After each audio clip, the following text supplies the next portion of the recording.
Olá, bem-vindo a todos à videoconferência da Vivara para o terceiro trimestre de 2024. É mais uma vez um prazer estar aqui com vocês nesse trimestre, em que, começando pelo slide 3 aqui da apresentação, tivemos mais um trimestre de aceleração de crescimento, principalmente puxado pelas nossas lojas físicas. Mais um trimestre de consolidação do mercado de joias, atingimos 21,2%, né, de share do mercado, expandindo 2,4 pontos contra no mesmo período do ano passado, ou seja, setembro, né, ou 1,6 ponto percentual aqui no ano de 2024. Expandimos rentabilidade de maneira forte nesse trimestre, com diluição operacional, né, e alavancagem operacional vindo forte de despesas, tanto de despesas com vendas como de G&A. Vou falar um pouco sobre isso mais para frente. E além disso, né, com fortalecimento contínuo da nossa estrutura de capital, né, geramos caixa operacional relevante do começo do ano até agora, e esse mais um trimestre em que repetimos uma boa performance contra o mesmo período do ano passado. Passando para o slide 4 aqui, né, os principais destaques financeiros do TRI, né, foram 697,4 milhões de faturamento bruto, com crescimento de 20% contra o mesmo período do ano passado. Foram 13,5% de crescimento de vendas mesmo às lojas neste período, uma aceleração em relação aos 12,3% registrados no terceiro trimestre de 23, ou os 11,6% registrados, né, no trimestre imediatamente anterior, o segundo trimestre desse ano de 24. 593,8 milhões das vendas vieram das lojas físicas, que tiveram um crescimento no período de 21,1% contra o mesmo período do ano passado. A categoria de joias registrou 362,5 milhões de reais de receita no período, com crescimento de 22,3%. Contra, né, o terceiro TRI de 2023. O EBITDA ajustado no período foi 127,4, com crescimento de 43,7% contra o mesmo período do ano passado, com expansão de margem de EBITDA de 3,2 pontos percentuais em relação a esse mesmo período, encerrando o período com 22,6% de margem EBITDA. Registramos geração de caixa operacional de 5,4 milhões nesse período versus um consumo de 13,2 milhões no mesmo período do ano passado. Nesse trimestre, abrimos mais 11 lojas, sendo uma loja da Vivara, né, e 10 lojas da Life, né, e falarei mais a respeito, né, do status atual da expansão para o ano também mais para frente. Né. Seguindo para o slide seguinte, número 5, né, encerramos o período com essas 11 aberturas, com 435 pontos de venda, né, encerramos, ou na verdade convertemos 2 quiosques em lojas da Life nesse período, ou seja, né, das 11 aberturas brutas tivemos 9 aberturas líquidas, acumulamos no ano 49 aberturas brutas até, né, nesses 9 primeiros meses de 2024, ou 45 aberturas líquidas nesse mesmo período. Das 435 lojas, 264 são lojas da Vivara, 159 são lojas da Life, e temos ainda 12 quiosques que fazem parte do parque ainda nesses 9 primeiros meses do ano. Né? A expansão do ano está super dentro, né, do que foi previsto. Né? A gente planeja ainda encerrar o ano dentro da faixa projetada, informada, né, desde o final do ano passado, né, de 70 ou mais lojas para, né, esse ano de 2024. Passando para o slide número 7, aqui dou mais detalhes a respeito da evolução de receita por canais, né, e com destaque novamente para a receita de lojas físicas. Né, registramos 593,8 milhões de reais nesse período, com 21,1% de crescimento contra o mesmo período do ano passado, né, com destaque para as lojas da Vivara, que cresceram 15,6% no período e registraram 461,6 milhões de faturamento no terceiro TRI de 24. As lojas Life registraram 127,2 milhões de faturamento e cresceram 52,8%, né, nesse trimestre. As vendas digitais cresceram 14,3% nesse terceiro trimestre de 24, representaram 14,4% das vendas da companhia nesse trimestre, e continuaram a ter, né, boa performance, uma aceleração em relação ao trimestre imediatamente anterior, né, mostrando nossa aposta saudável aqui para o canal na medida em que caminhamos não só, né, no próximo trimestre, mas também nos próximos anos. Em termos de perfil de crescimento, né, preço versus volume, né, tivemos um crescimento de 16,4%, né, no volume de peças vendidas nesse trimestre, com 3,1% de crescimento de preço, mas tivemos uma realidade muito distinta, né, entre a Vivara e a Life, que cabe, né, que é importante destacar. A Vivara cresce preço, né, então dos 15,6%, né, por cento de crescimento da Vivara, a Vivara cresce em torno de 20% de preço, né, e as lojas Life crescem em volume, né, ou seja, a grande maior parte do crescimento de 52,8%, né, da Life nesse período, né, é crescimento de peças vendidas, né, e não preço.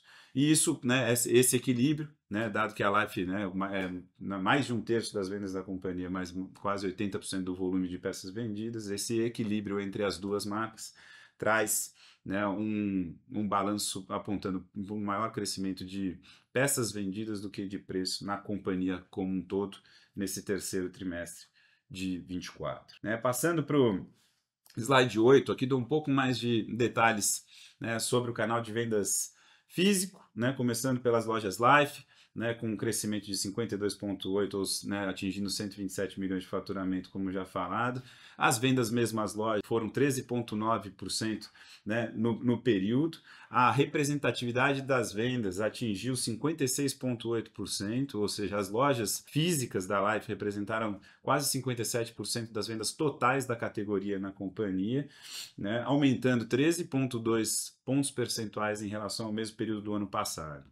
E por fim, né, temos das 159 lojas, temos 56 lojas que atingiram a maturidade, um pouco mais de 35% do portfólio, né, da Life, e que registraram um faturamento médio aí de 6 milhões de reais nos últimos 12 meses, um nível ainda, né, bastante saudável. Né? As lojas da Vivara, por outro lado, registraram, né, 462 milhões de reais aproximadamente, com crescimento de 15,6%, como falado.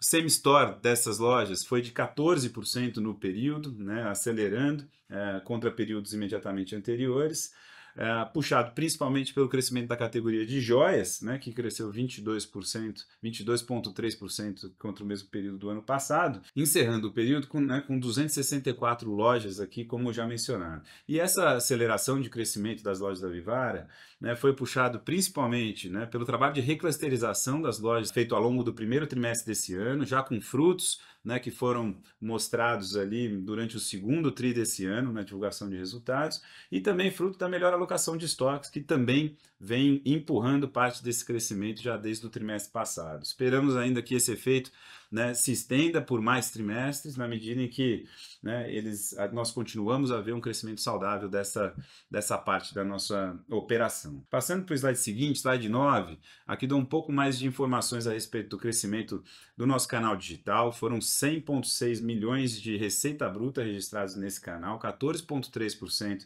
maior do que, né, no terceiro trimestre de 23. Isso representou 14,4% das vendas da companhia, né, e um crescimento, né, puxado por 15,2% do crescimento das vendas digitais orgânicas, né, o que mostra a saúde, né, desse crescimento, assim como, né, o número abaixo, a saúde do crescimento da base de clientes ativos da companhia, que nesse trimestre atingiu 2,2 milhões, né, de clientes, e é 16,8% maior do que há um ano atrás. Né? Por fim, né, o Joias em Ação dentro do digital representou 24,2%, ainda quase 2 pontos percentuais menor do que, né, há um ano atrás, mas já numa tendência muito melhor do que a companhia registrou nesse primeiro semestre do ano de 24, né, mostrando aqui a relevância desse segmento dentro do digital, desse segmento de vendas assistidas, né, e que tem bastante potencial para frente. Né? Caminhando para o slide 10, aqui dou mais detalhes a respeito do lucro bruto e da margem bruta. Registramos 376,7 milhões de lucro bruto no período, né? Isso representou um crescimento de 21,9% contra o mesmo período do ano passado, e representou 66,9% de margem bruta no período. Né? Isso foi uma pressão de 0,7 ponto percentual contra o mesmo período do ano passado, e nós temos alguns fatores influenciando esse número que vale a pena destacar, né? O primeiro é um efeito mix que ainda, né, imprime uma leve pressão no custo da companhia aqui, principalmente pelo crescimento mais saudável das categorias de joia e relógios nesse período, né? Apesar do crescimento saudável da categoria da Life, joias e relógios ganharam share em detrimento da Life nesse terceiro trimestre, e isso contribui, né, dado que essas categorias têm margem, né, menor do que a Life, de produto, né, isso contribui para uma pressão de curto prazo, né, ainda nesse trimestre. Também aí dentro da Life ainda um efeito mix, né, nós vendemos, né, nós crescemos mais em moments, né, pulseiras e pingentes, do que em coleções, né, e coleções têm margens maiores na média do que os moments, né, e isso também traz uma pressão de curto prazo aqui para a Life dentro, né, da categoria. Mas não é daí que vem a pressão principal, né? A pressão principal é o sustento de toda essa aceleração de produção né, que estamos fazendo, ou seja, a adição de quadro, né, de funcionários lá em Manaus, né, que pressiona aqui no trimestre a margem bruta em 0,7 ponto percentual, né? Nós partimos de mais de 800 funcionários ali para quase 1.200 funcionários lá em Manaus para suportar tanto o aumento de produção da linha de ouro, né, e aí poder entregar todos esses projetos de novos produtos e coleções que queremos fazer ao longo dos próximos trimestres, assim como da linha da Life, né, que tem um desafio grande de produtividade ali que perseguimos na internalização ainda, né, dos produtos que no passado trouxemos da China e que continua em curso, né? Além dessa pressão de 0,7, ainda tivemos uma pequena pressão de 0,2 ponto percentual no período, em função da depreciação dos investimentos que fizemos na fábrica nova, né, desde do ano passado. Compondo, né, essa pressão de 0,7 ponto percentual que vimos no número consolidado, né? No ano, nos 9 primeiros meses do ano, né, registramos aqui 1,1 bi de lucro bruto no período, né, com 68% de margem bruta, né, ainda registrando uma pressão de 1 ponto percentual contra o mesmo período do ano passado. No slide número 11, aqui trago mais detalhes a respeito, né, do EBITDA, né, ajustado da companhia e da margem EBITDA. No período, como falamos, registramos 127,3 ou 0,4 milhões de reais de EBITDA no terceiro trimestre desse ano. Isso representou um crescimento de 43,7% contra o mesmo período do ano passado, ou margem, né, EBITDA de 22,6%, um crescimento de 3,2 pontos percentuais contra contra o mesmo período do ano passado. E, né, já incluídos os 70 bips de pressão vindos da margem bruta, aqui tivemos uma alavancagem operacional bastante relevante em despesas, né, sejam despesas com vendas ou administrativas, né. Nas despesas com vendas tivemos 3,6 pontos percentuais de alavancagem operacional, vindos principalmente, né, de despesas de marketing, né, de serviços prestados, né, de uma melhor assertividade e eficiência, né, seja pela centralização de compras, que ainda está em curso, mas já capturamos os primeiros benefícios, ou seja por, né, recalendarização de algumas frentes aqui. E também em função de uma pressão menor da linha de pessoal. Se lembram bem, né, no trimestre passado nós realizamos ajustes do comissionamento de lojas da Life, principalmente, né? No mês de abril e no mês de junho nós fizemos esses ajustes, né, concentrados, e agora, né, já tivemos um pequeno benefício lá no segundo tri, né, do ano, conforme apresentado, e agora trazemos o primeiro trimestre full de impacto de um comissionamento, né, melhor calibrado, né? E além né, dos 3,6 pontos em despesas com vendas, trazemos aqui também uma alavancagem operacional em cima das despesas gerais e administrativas de 1,4 ponto percentual, que está vindo principalmente da linha de pessoal em função, né, do redimensionamento da nossa estrutura corporativa, né, que vemos executando aí ao longo desse ano de 24. Né? No slide 12, temos aqui mais detalhes sobre a evolução do lucro líquido e da margem líquida, né? E registramos 107,2 milhões de reais no período de lucro líquido. Isso representou 19% de margem líquida, 2,3 pontos maior, né, do que o mesmo período do ano passado, com um crescimento de 40%. né? Isso, né, ocorreu nessa menor expansão entre, né, o operacional, ou margem EBITDA e a margem líquida, ela ocorre principalmente em função de uma depreciação maior, em função dos investimentos feitos, né, nesses últimos 12 meses, e também um resultado financeiro ligeiramente piorado, principalmente, né, pela atualização monetária de créditos de PIS/COFINS reconhecidos no terceiro trimestre do ano passado, ou seja, uma base melhorada e não, né, um trimestre atual, né, piorado nesse sentido, efeito esse, né, que deve, né, morrer ao longo já, né, dos próximos trimestres. E tudo isso foi parcialmente offsetado, né, por 8,3 milhões de créditos extemporâneos de imposto de renda que foram reconhecidos aqui após, né, revisão, né, do cálculo ali do lucro da exploração dos impostos recolhidos lá em Manaus, né. No acumulado do ano foram registrados 354 milhões de reais de lucro líquido, aqui uma expansão super forte de 5,3 pontos percentuais, com margem líquida de 21,3%, né? Isso, obviamente, vale lembrar que esta linha de lucro líquido ela não é ajustada aos eventos não recorrentes, e no segundo trimestre desse ano nós tivemos o reconhecimento de 100 milhões de reais de créditos, né, de PIS e COFINS sobre, né, a compra do ouro feita aqui, né, via São Paulo. Passando para o slide seguinte, aqui trago outros destaques, como de costume, financeiros ainda, né, investimos 34,5 milhões no período, isso, né, foi um montante 28,3%, menor do que há um ano atrás. Isso se deveu principalmente por causa de um volume de lojas um pouco menor, inauguradas nesse terceiro trimestre especificamente, versus um ano atrás, né, e também investimentos menores realizados na fábrica de Manaus, porque há um ano atrás estávamos ainda investindo na fábrica nova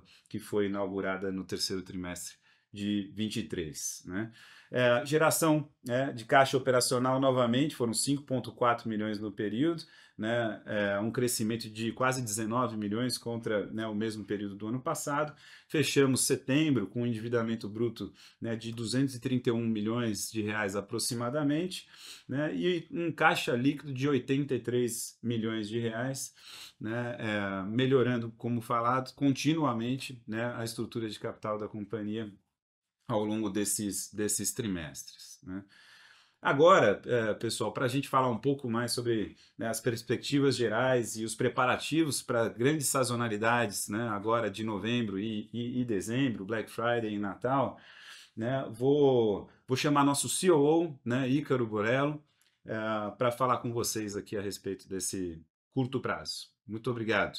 Olá pessoal, eu sou Ícaro Borrello, sou CEO da companhia, estou à frente das operações aqui desde janeiro. Pessoal, para a gente comentar das perspectivas futuras, acho que é importante a gente comentar um pouquinho sobre o passado e tudo que a gente vem fazendo e construindo ao longo desses últimos 3 trimestres. Para que a gente organize aqui os nossos pensamentos, eu gostaria de montar 4 pilares aqui com vocês. O primeiro deles é com relação à otimização operacional.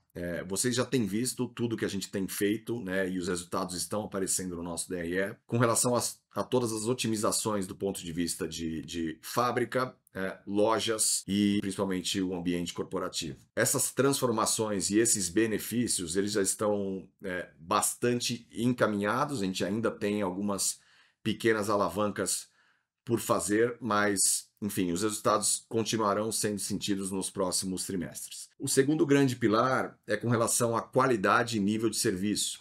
A gente vem trabalhando duro, principalmente em 3 frentes.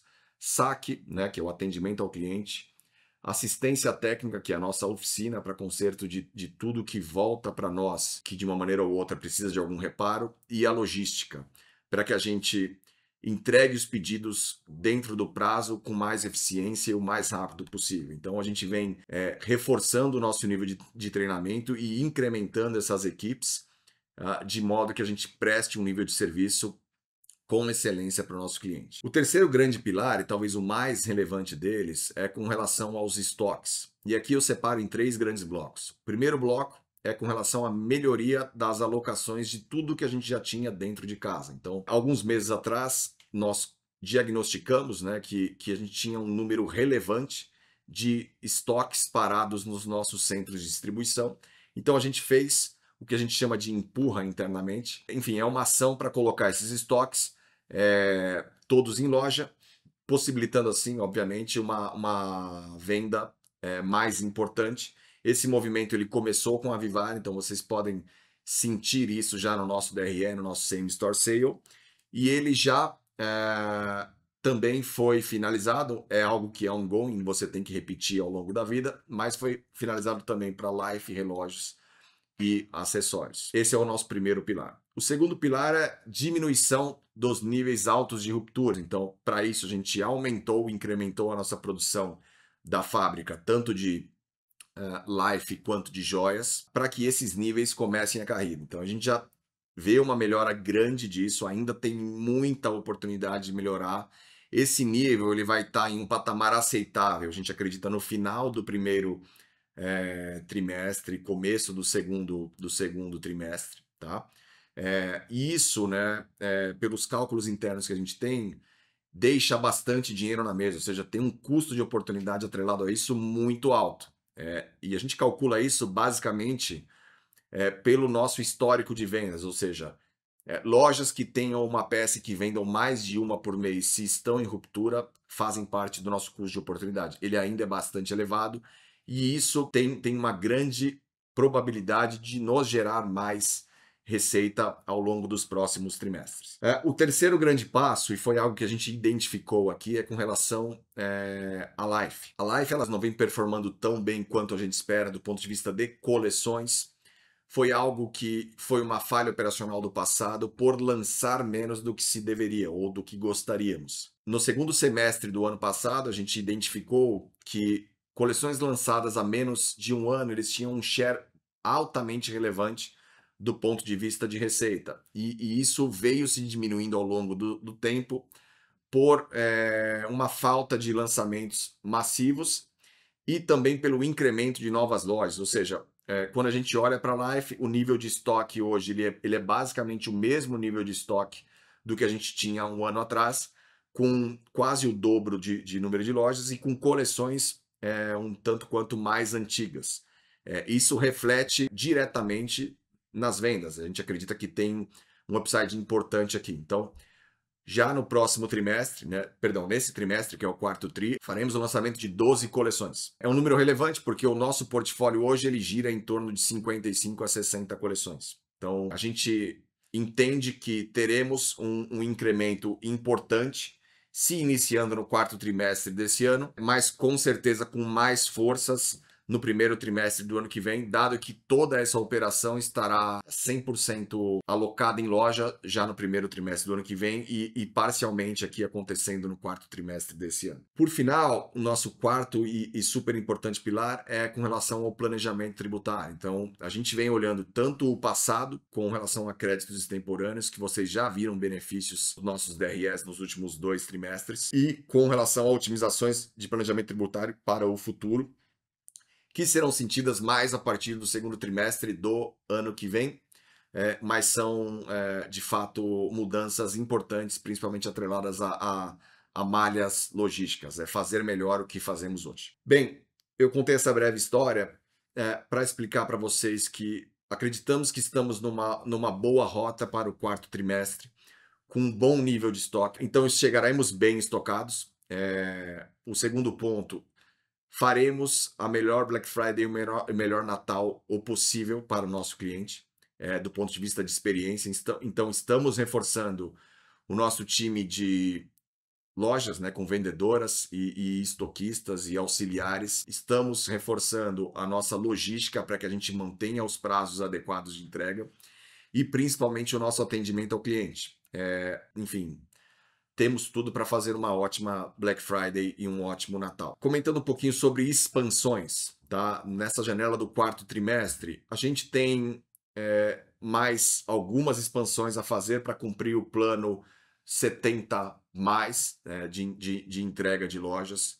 É importante ressaltar que nesse último trimestre a gente inaugurou uma loja, nossa primeira loja internacional, para começar os nossos testes iniciais. Essa loja foi no Panamá, foi uma inauguração importante para nós E, enfim, a gente vai começar a entender os resultados disso a partir dos próximos trimestres para tomar as próximas decisões com relação ao que a gente vem pensando sobre o internacional. Com relação a 2025, então, o que a gente espera basicamente é continuar com um incremento de margem dado ao que a gente já veio plantando em 2024, com uma otimização operacional, ter receitas consistentes, dada a melhoria das rupturas e incremento, principalmente de novas coleções da Life.